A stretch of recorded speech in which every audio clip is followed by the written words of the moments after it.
नमस्कार, आप देख रहे हैं एनबी न्यूज। मैं आपके साथ रवि राजपूत। हमारे खास कार्यक्रम आपड़ो उत्तराखंड में आप सभी का स्वागत है। मुख्यमंत्री पुष्कर सिंह धामी 3 दिवसीय दिल्ली दौरे पर हैं। सीएम धामी रविवार को नीति आयोग की बैठक में शामिल होंगे। मुख्यमंत्री पुष्कर सिंह धामी ने दिल्ली में केंद्रीय गृह मंत्री अमित शाह से मुलाकात की है। इस दौरान दोनों नेताओं के बीच उत्तराखंड के विकास की योजनाओं को लेकर चर्चा हुई।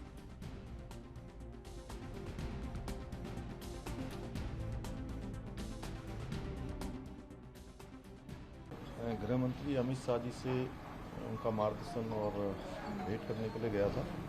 वहाँ पर चूँकि कोऑपरेटिव डिपार्टमेंट में हमारे यहाँ कंप्यूटरीकरण वहाँ पर हुआ है और उसी के लिए हमने अनुरोध किया है कि और कंप्यूटरीकरण हो जाए। और साथ साथ में जो उत्तराखंड के अंदर हर वर्ष जो है आपदा के समय में काफ़ी बरसात के समय में आपदाएँ आती हैं और भूस्खलन से लेकर अतिवृष्टि और तमाम प्रकार की जो चुनौतियां हमारे सामने हैं, उसमें मैंने उनसे अनुरोध किया है कि एक कोई आपदा प्रबंधन का कोई एक शोध संस्थान या ऐसा केंद्र जो उत्तराखंड के साथ साथ पूरे देश के लिए भी जो है शोध का काम करे, उसको खोलने के लिए। और साथ ही साथ बीएडीपी परियोजना में चूँकि हमारे यहाँ पर काफ़ी सारे ज़िले ऐसे हैं जो बॉर्डर से लगे हुए हैं, उनमें बीएडीपी का फंड बढ़ाने का भी उनसे आग्रह किया है। और मॉडर्न पुलिस को बनाने के लिए जो हमारी आवासीय व्यवस्था है उसको और अच्छा करने के लिए मैंने वहाँ से उनसे अनुरोध किया है कि उसमें भारत सरकार हमारी सहयोग करे। कल का दिन बहुत महत्वपूर्ण दिन था और कल ही के दिन अयोध्या में राम मंदिर की आधारशिला रखी गई थी, जिसमें पूरे देशवासियों की, सभी राष्ट्र भक्तों की, राम भक्तों की ये मांग थी देश के अंदर अयोध्या में भगवान राम का भव्य मंदिर बनना चाहिए। और उसका ठीक कल 1 वर्ष पूरा हो रहा था। उसी दिन उनका इस तरह से विरोध करना कहीं ना कहीं सबकी समझ में आता है कि भगवान राम के मंदिर का उन्होंने किस प्रकार से जो है उसको किस प्रकार से लिया है, जो देश के जनमानस से जुड़ा हुआ है, देश की अस्मिता से जुड़ा हुआ है। हम सब के आराध्य देव भगवान राम हैं। तो सीधे मुख्यमंत्री पुष्कर सिंह धामी ने नई दिल्ली में केंद्रीय मंत्री अश्विनी वैष्णव से मुलाकात की।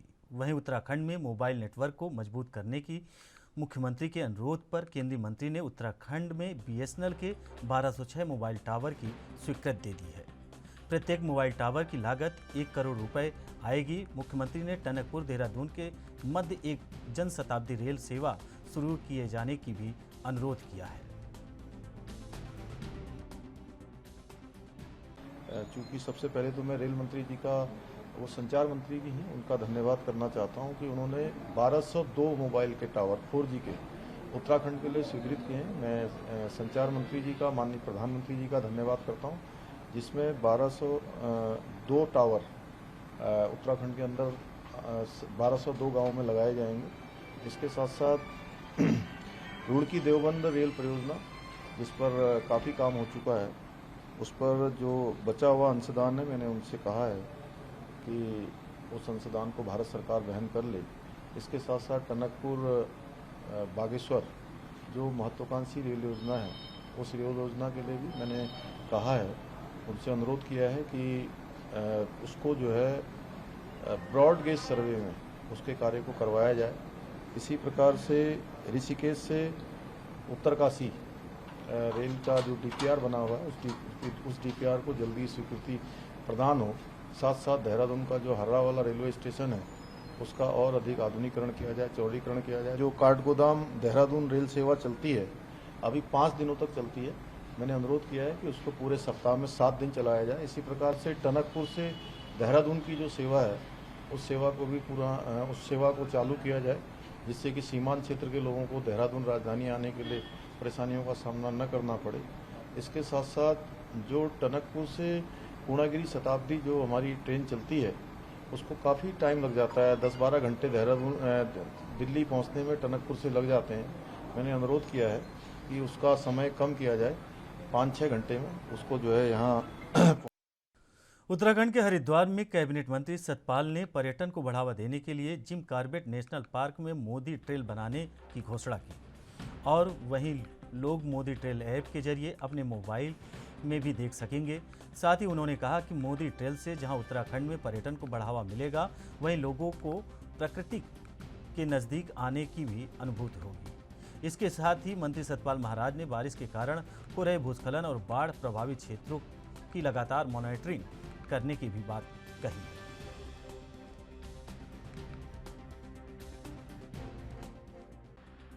मोदी ट्रेल की योजना यह है, हम पहले ही लाने वाले थे पर कोरोना काल के अंदर वो संभव नहीं हो सका। इसमें जो सफारी के अंदर जाते हैं, गाड़ियां लेके जाते हैं और जंगल को देखने जाते हैं और ख़ासकर वहाँ पर जो हमारा टाइगर है उसको देखने जाते हैं, तो ये ट्रेल बनेगा और ट्रेल में आप पूरा जो बियर ग्रिल्स के साथ मोदी जी का जो इंटरव्यू था वो आप देख सकेंगे। उसके बाद उसमें कुछ ऐसे शॉट्स होंगे जहाँ पर मोदी जी ने एक तीर बनाया था, स्पीयर बनाया था, बियर ग्रिल्स के साथ बैठ करके चाय पी थी और वो एक नौका में, जो एक पत्ते की नौका थी, उसमें बैठ करके पार उतरे थे। वो सारे दृश्य दिखाए जाएंगे। ये तो मोदी ट्रेल से लोगों को प्रकृति के प्रति समीप आने का मौका मिलेगा और मोदी जी ने जो उसमें हिदायत दी हैं वो भी सोचने और समझने का मौका मिलेगा। तो जहाँ जहाँ जिम कॉर्बेट पार्क में माननीय प्रधानमंत्री जी गए हैं। ऋषिकेश में आज़ादी के अमृत महोत्सव के तहत बीजेपी नगर पालिका परिषद मुन की रेती में हर घर तिरंगा अभियान को सफल बनाने में जुट गई है। इस अभियान के मद्देनजर नगर पालिका अध्यक्ष ने प्रचार वाहन को हरी झंडी दिखाकर रवाना किया। वहीं कैबिनेट मंत्री सुबोध उनियाल ने कहा कि नगर विधानसभा के प्रत्येक घर में करीब 30,000 राष्ट्रीय ध्वज का लक्ष्य रखा गया है।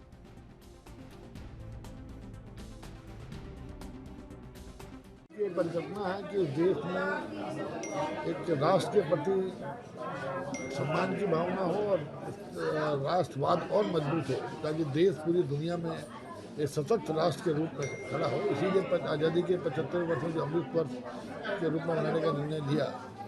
इस महोत्सव में उनका सपना है कि इस देश का हर नागरिक अपने घर पर भारत की आन बान शान का प्रतीक तिरंगा लगाए। उसी दृष्टि से पूरे देश में बहुत उत्साह भी है और खासकर भारतीय जनता पार्टी के कार्यकर्ता बहुत उत्साह के साथ इस पुनीत कार्य में अपने को भी अपनी उपस्थिति भी दर्ज करवा रहे हैं।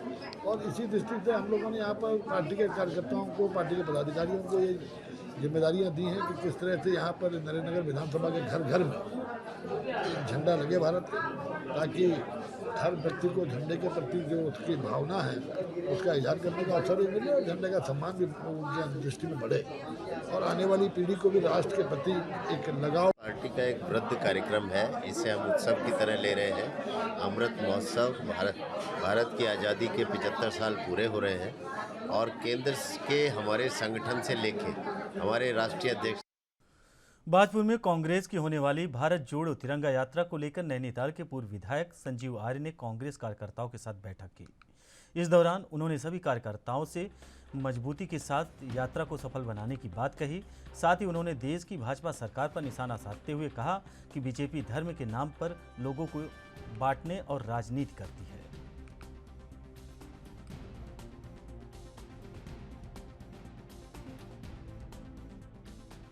देखिए, सर्वविदित है कि जिस तरीके से देश के अंदर आज का माहौल और वातावरण है, हम सबको विदित है देश की आज़ादी के 75 वर्ष पूरे हो रहे हैं और जिस तरीके से अगस्त क्रांति के माध्यम से कांग्रेस ने पूरे देश के अंदर अंग्रेज़ों भारत छोड़ो का नारा दिया था और देश को आज़ाद कराया था, और आज भी कहीं ना कहीं जिस तरीके से अंग्रेज़ों ने हमारे देश के अंदर सैकड़ों वर्ष फूट डालो और राज करो के नारे के साथ काम करते हुए देश को लगातार लूटा, आज कहीं ना कहीं उसी प्रकार का वातावरण है। देश की एकता, अखंडता और प्रभुता और धर्म के नाम पर, जात के नाम पर, पंथ के नाम पर, मजहब के नाम पर लोगों को बांटकर आज देश में राज कर रहे हैं लोग। हमने उसी तरीके से भारत छोड़ो को जो नारा दिया था, उसी तरीके से भारत जोड़ो नारे के तहत पूरे देश के अंदर अखिल भारतीय कांग्रेस कमेटी के तत्वाधान में तिरंगा यात्रा का आयोजन हो रहा है और 75 किलोमीटर की प्रत्येक जनपद में हम यात्रा करने जा रहे हैं और उसी क्रम में 13 तारीख को ये यात्रा बाजपुर में हम निकालेंगे।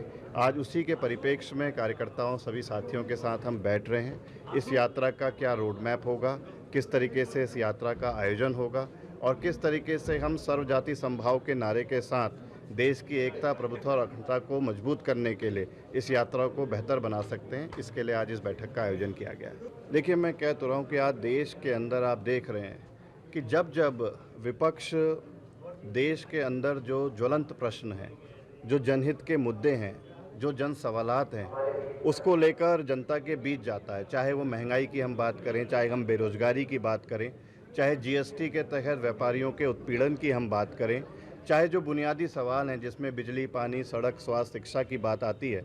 जब जब कांग्रेस इन मुद्दों को जनता के बीच मजबूती से उठाती है तो हमने देखा, चाहे संवैधानिक संस्थाएं हों, चाहे ईडी हो, चाहे इनकम टैक्स हो, विभिन्न संवैधानिक संस्थाओं का दुरुपयोग कर जनता को दिग्भ्रमित करने के लिए, विपक्ष को कमज़ोर करने के लिए उत्तराखंड में भूमाफियाओं के खिलाफ डीजीपी ने बड़ा एक्शन प्लान तैयार किया है। इसके तहत भूमाफियाओं पर अब गैंगस्टर एक्ट लगाकर कार्रवाई की जाएगी। इसके साथ ही संपत्ति जब्त कर उनकी हिस्ट्री शीट भी खोली जाएगी। प्रदेश भर में भूमाफियाओं पर कार्रवाई के लिए अभियान भी चलाया जाएगा, जिसकी पीएचक्यू में मासिक समीक्षा की जाएगी। साथ ही माफियाओं पर गुंडा एक्ट के अंतर्गत जिला बदर करने की कार्रवाई करने की बात भी कही है।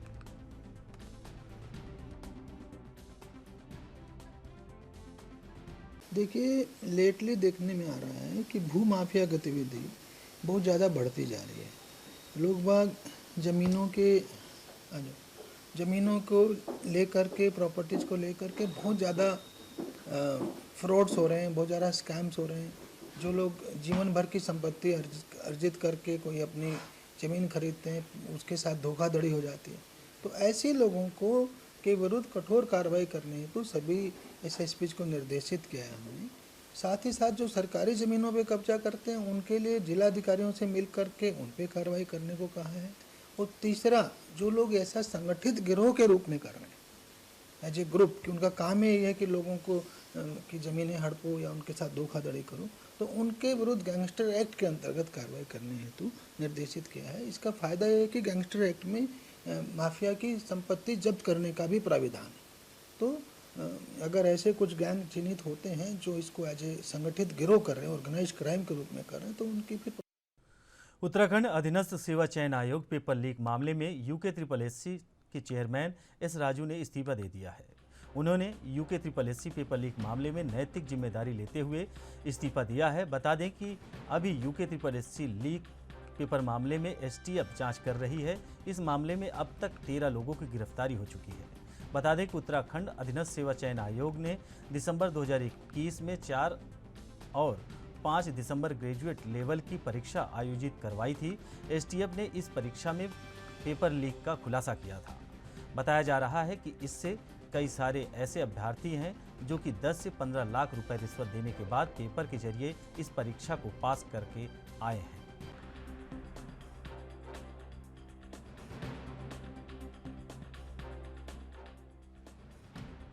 देखिए, इसमें मैंने ये कहा, कानून की नज़र में सभी लोग बराबर हैं और जिसने भी इतनी बड़ी परीक्षा को लीक किया या और भी कोई अनियमितताएं करी, या परीक्षा को जो है प्रश्न पत्रों को पाकर इसको छात्रों में धन के एवज में इसको वितरित किया गया या कोई संगठित रूप से अपराध किया गया, वो सभी कानून की नज़र में बराबर हैं, चाहे वो किसी पद पर हो, चाहे वो प्राइवेट व्यक्ति हो, चाहे सरकारी व्यक्ति हो।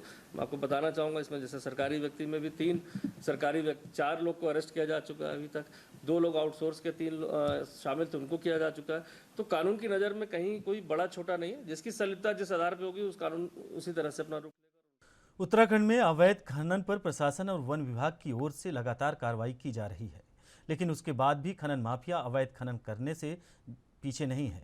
वहीं जनपद उधम सिंह नगर के जसपुर में प्रभागी वन अधिकारी के नेतृत्व में वन विभाग ने अवैध खनन में लिप्त 2 डंपरों को पकड़ा है, जिसमें खनिज भरा हुआ था।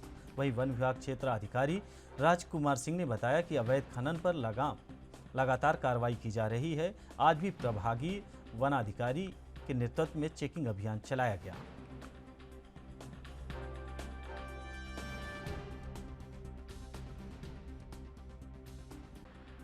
को गोविंदपुर हाईवे पे जो हमारी टीम को सूचना मिली कि जो है कुछ वाहन बिना जो है ट्रांजिट पास के जो है खनिज ले जा रहे हैं।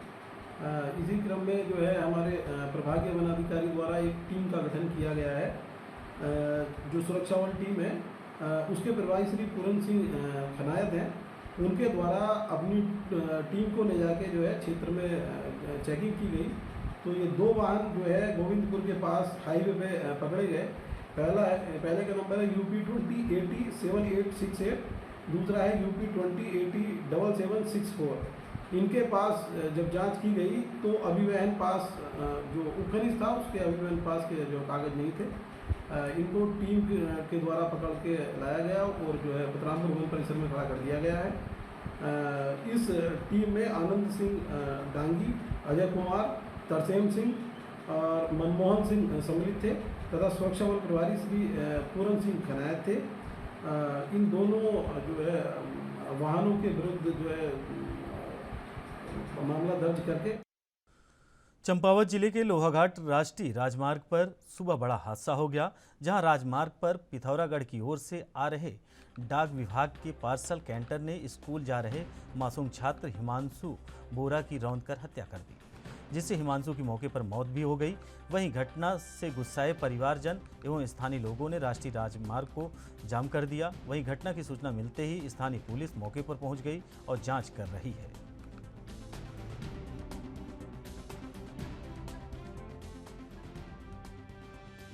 हमें सुबह सूचना मिली थी कि एक बापरू के पास एक स्कूल के बच्चे को एक कैंटर चालक द्वारा कुचल दिया गया है और कैंटर मौके से फरार हो गया है। तो बच्चे की मौके पर ही मृत्यु हो गई है। कैंटर चालक फरार हो गया था, जिसको पुलिस द्वारा जो है घेराबंदी करके पकड़ लिया गया है और पूछताछ की जा रही है। ये हमारी जानकारी में आया है कि स्कूल का कुछ खेलकूद की प्रतियोगिताएं वगैरह चल रही थी, जिस कारण बच्चों को एक स्कूल से दूसरे स्कूल जाना। वहीं प्लास्टिक मुक्त उत्तराखंड बनाने के लिए देहरादून नगर निगम में एक कार्यक्रम आयोजित किया गया, जिसमें मेयर सुनील उनियाल, नगर आयुक्त मनोज गोयल, जिलाधिकारी मोहन सोनिका, एसएसपी दलीप सिंह कुंवर सहित कई अधिकारी मौजूद रहे। वहीं नगर निगम के प्लास्टिक मुक्त उत्तराखंड कार्यक्रम में देहरादून के व्यापारी वर्ग के लोग भी शामिल हुए। आपको बता दें कि प्लास्टिक के दुष्प्रभाव व उपयोग से वातावरण पड़ने वाले प्रभाव को प्रोजेक्ट के माध्यम से लोगों को दिखाया गया। वहीं अगर बात की जाए जुर्माने की, तो प्लास्टिक के उत्पादनकर्ता पर 5 लाख और परिवहनकर्ता के ऊपर 2 लाख का जुर्माना लगाया जाएगा।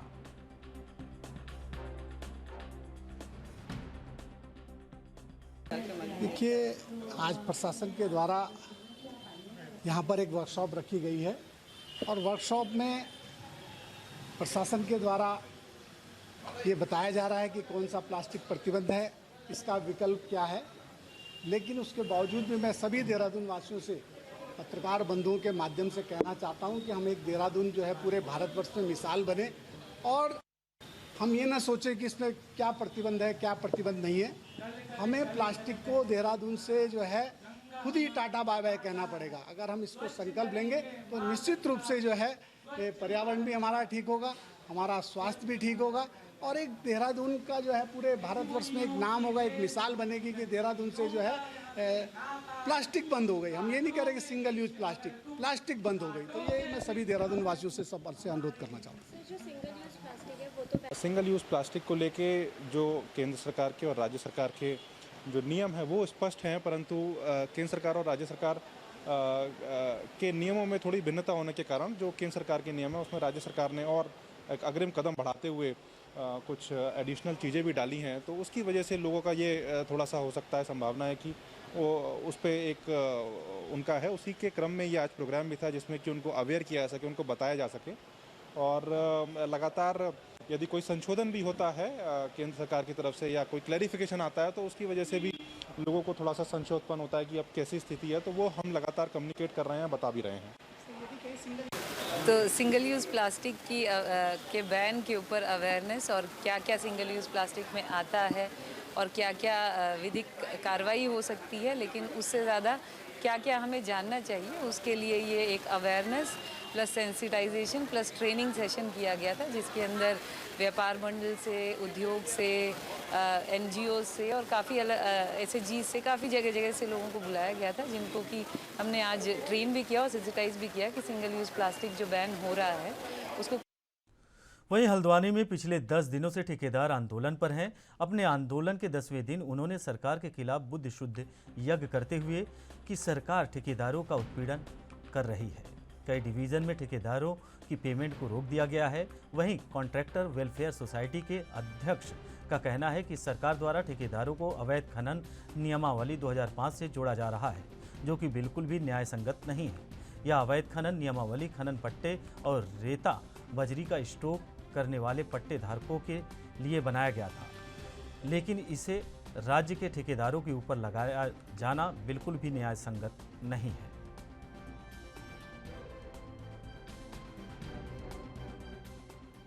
ये प्रदेश सरकार द्वारा ठेकेदारों की रॉयल्टी पर अवैध खनन नियमावली 2005 जोड़ी जा रही है, उसके विरोध में हम सभी ठेकेदार और प्रदेश के सारे ठेकेदार विरोध में हैं। परेशानी है कि यह जो नियमावली है यह न्याय संगत नहीं है। इसकी वजह से सभी ठेकेदारों को आर्थिक बहुत हानि होगी, क्योंकि ये जो नियमावली बनाई गई थी 2005, यह बनाई गई थी पट्टा धारकों के लिए, सुपर स्टॉकिस्ट के लिए और जो भी मतलब क्रेशर वगैरह में स्टॉक रहता है उनके लिए।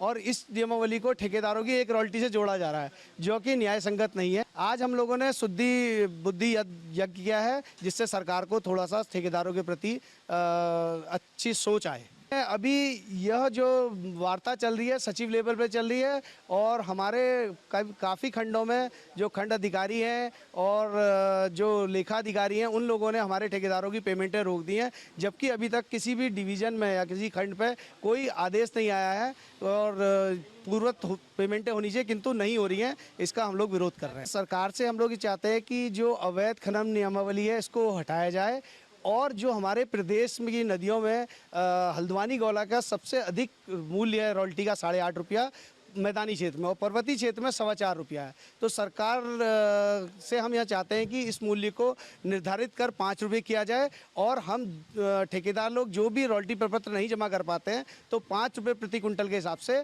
हमसे वसूला जाए। अगर सरकारी काम नहीं करते तो फिर आप लोग क्या करेंगे? तो पूरे प्रदेश में अभी ठेके जितने भी हम ठेके के लिए टेंडर वगैरह उसका पूर्ण विरोध है। तालाबंदी चल रही है और सांकेतिक जिस तरीके से भी सरकार को चिताया जा सकता कर रहे हैं। आगे अब हम लोग एक सम्मेलन कर रहे हैं, उस सम्मेलन के बाद हम सभी ठेकेदार लोग सभी डिवीज़नों से और सभी शहर वालों से यह बोलेंगे कि अपने अपने विधायकों का घेराव करें, मंत्रियों का घेराव करें, जिससे कि हमारी जो ये डिमांड है वह मुख्यमंत्री तक का जाए। हम लोगों का आज जो है 10वां दिन है जो हम लोगों का यहाँ पर वो चल रहा है, धरना चल रहा है। 10वें दिन आज में गया हुआ है, और हम लोगों ने आज जो है यहाँ पे जो है हवन वगैरह का कार्यक्रम रखा था, ताकि हमारे जो हमारे प्रदेश के मुख्यमंत्री हैं या हमारे मंत्रीगण जो भी विधायकगण हैं, तो उन लोगों को थोड़ा सा हम लोगों की समस्याएं के बारे में आगे अवगत कराया जाए, और उनको थोड़ा ऊपर भगवान की उसमें भगवान से ये निवेदन किया कि इनको थोड़ा अच्छी वो सद्बुद्धि दे, ताकि जिससे कि हमारी ये समस्याएँ जो हैं, जो हमारी मेन समस्या वर्तमान में जो है वो रॉयल्टी से संबंधित है, वो रॉयल्टी की समस्या का निराकरण इनको अतिशीघ्र हमारा करना है। इसीलिए हमने यहाँ पर जो है यज्ञ किया हुआ है। समस्त ठेकेदार जितने भी ठेकेदार हमारे हैं तो भाई हैं, उन लोगों ने हम यहाँ पर यज्ञ किया है। और इस यज्ञ के उपरांत भी अगर सरकार के द्वारा कहीं कोई आगे कोई हम लोगों के हित में नहीं सोचा जाता है, तो हम लोगों को आगे की कार्रवाइयाँ करनी पड़ेंगी, मजबूर होना पड़ेगा हम लोगों को। सरकार हम लोगों को मजबूर करेगी तो हमें मजबूर होना पड़ेगा। 10 दिन से हम लोग यहाँ पर हड़ताल पे है, और हम लोगों ने तालाबंदी भी की, और मतलब साधारण रूप में हम लोग बैठे हुए हैं। हमने कोई गलत यहाँ पर कहीं कोई चीज़ नहीं की है। हाँ, घनश्याम। वहीं उत्तराखंड के हल्द्वानी में राजकीय महिला कल्याण पुनर्वास केंद्र इसी परिसर में बने किशोर संप्रेषण गृह में किसी न किसी गुनाह की सजा काट रहे हैं। नाबालिग, मुजरिम और सिनिया अपने आने वाले कल को बेहतर बनाने का प्रयास कर रहे हैं। आगे की ज़िंदगी खुशहाल और अपने दम पर ज़िंदगी को जद्दोजहद से लड़ने को तैयार हो रहे हैं। वहीं संप्रेषण गृह के कार्मिक भी उन्हें हौसला और रचनात्मक के जरिए आगे बढ़ाने का कार्य कर रहे हैं। पढ़ाई के साथ ही उन्हें स्वावलंबी बनाने की तैयारी कर रहे हैं, और हर त्यौहार में उन्हें मौका दिया जाता है। हर वर्ष की भांति इस बार भी रक्षाबंधन के मौके पर इन लोगों ने अपने हाथों से राखियां तैयार की हैं।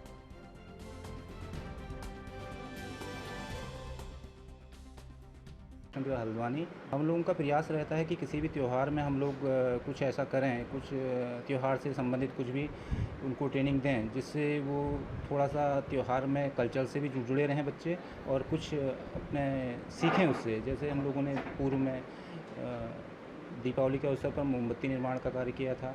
उसके बाद नवरात्रियों में हम लोगों ने धूप बत्ती और अगरबत्ती निर्माण का कार्य किया था। वर्तमान में त्यौहार राखी का आने वाला है, तो उसको देखते ही हम लोगों ने बच्चों से राखियाँ बनवाई हैं। साथ ही श्री कृष्ण जन्माष्टमी भी आने वाली है, तो बच्चों से ड्राइंग कंपटीशन वगैरह रखा था, जिसके माध्यम से हमने श्री कृष्ण भगवान की विभिन्न जो कलाओं को भी हमने प्रदर्शित किया है। तो प्रयास ये है कि बच्चे कुछ सीखें और आगे जाके कुछ अपने लिए अच्छा करें।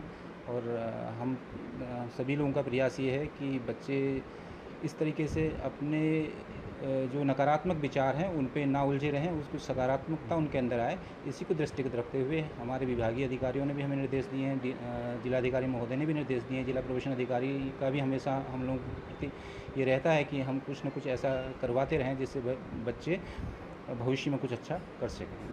और यहाँ पर को इस समय राखी का कार्यक्रम चल रहा है, बच्चों को राखी सिखाई जा रही है मेरे द्वारा। और जो भी कच्चा माल होता है राखी का वो हम मार्केट से परचेस करते हैं, जैसे मोती हो गई, तागे हो गए, बीट्स हो गए, ये सब मार्केट से परचेस किए जाते हैं। और इसमें जो बच्चे सिखाए जाते हैं, जिन बच्चों को हम सिखाते हैं बड़े उत्साह के संग इसमें भाग लेते हैं। मतलब उनमें भी खुद सीखने की एबिलिटी है, ऐसे नहीं है कि बच्चे वो नहीं मना करें, खुशी खुशी सब राखी बनाते हैं। किसी को जैसे मोती गछाने का काम दे दिया, किसी को चिपकाने का काम दे दिया, और पैकिंग भी बच्चे ही करते हैं। पूरी पैकिंग से लेकर के राखी बनाना सब बच्चों ही द्वारा होता है। किस प्रकार की राखी बनानी है बच्चे? सर इसमें थोड़ी वेलवेट की राखी है, मोती की राखी है, नग वाली राखी है, रेशम। फिलहाल आप उत्तराखंड में हमारे साथ इतना ही। बाकी खबरों से जुड़े रहने के लिए देखते रहिए ANB न्यूज़। नमस्कार।